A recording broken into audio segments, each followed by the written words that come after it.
பிரதமர் நரேந்திர மோடி தலைமையிலான அரசு எரிபொருள் சேமிப்பு மற்றும் தங்கம் வாங்குவதை தள்ளி போடுமாறு மக்களுக்கு வேண்டுகோள் விடுத்துள்ள நிலையில், மத்திய கிழக்கு நெருக்கடி இந்திய பொருளாதாரத்திற்கு புதிய அச்சுறுத்தலை ஏற்படுத்தியுள்ளது.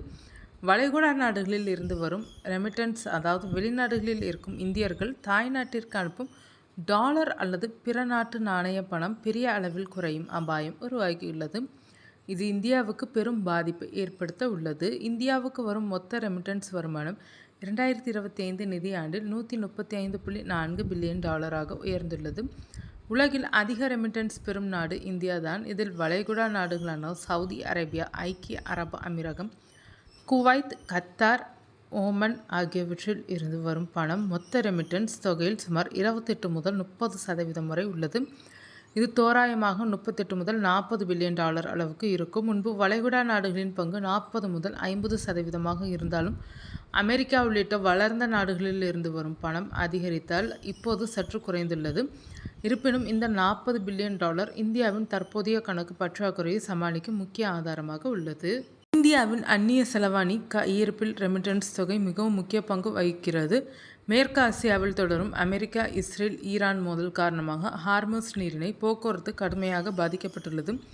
இதனால் வளைகுடா நாடுகளின் உணவு இறக்குமதியில் 70% வரை தடை ஏற்பட்டுள்ளது. இந்த நீரிணை வழியாகத்தான் வளைகுடா நாடுகளின் தானிய இறக்குமதியில் பெரும் பகுதி செல்கிறது. உணவுப் பொருட்கள் மற்றும் விவசாய பொருட்கள் தட்டுப்பாடு ஏற்பட்டுள்ளதால் வளைகுடா நாடுகளின் நிலை மிகவும் மோசமாக பாதிக்க துவங்கியுள்ளது. ஹார்முஸ் நீரிணை தடைப்பட்டதால் வளைகுடா நாடுகள் எண்ணெய் உற்பத்தியை குறைக்க வேண்டிய நிலை ஏற்பட்டுள்ளது. சர்வதேச எரிசக்தி அமைப்பின் அறிக்கையின்படி இந்த பகுதியில் எண்ணெய் உற்பத்தி தினசரி குறைந்தது 10 மில்லியன் பேரல் அளவுக்கு குறைந்துள்ளது.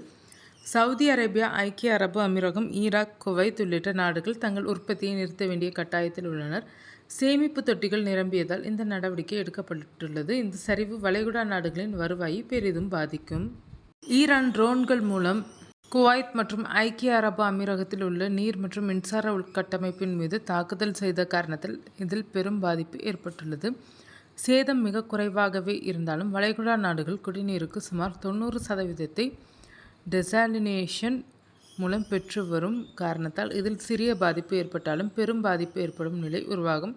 பிடியிருக்கும் நிலையில் வளைகுடா நாடுகளின் பொருளாதாரம் கடுமையாக பாதிக்கப்பட்டால் அங்கு வேலை செய்யும் இந்தியர்கள் மூலம் தாய்நாட்டிற்கு வரும் ரெமிட்டன்ஸ் வருமானம் பெரிதும் குறையும். வேலை இழப்பு, போரின் காரணமாக வர்த்தக முடக்கம், இதனால் அங்கு வேலை செய்யும் ஊழியர்களுக்கு சம்பளம் குறைவது, உணவுப் பொருட்கள் விலை உயர்வால் செலவு அதிகமாவது என பல பிரச்சனைகள் ரெமிட்டன்ஸ் சுற்றி நடக்கிறது. இதன் மூலம் இந்தியாவுக்கு வரும் ரெமிட்டன்ஸ் பாதிக்கும் அபாயமும் உள்ளது. இது கண்ணுக்கு தெரியாத பெரிய பிரச்சனை இந்திய பொருளாதாரத்திற்கு உள்ளது.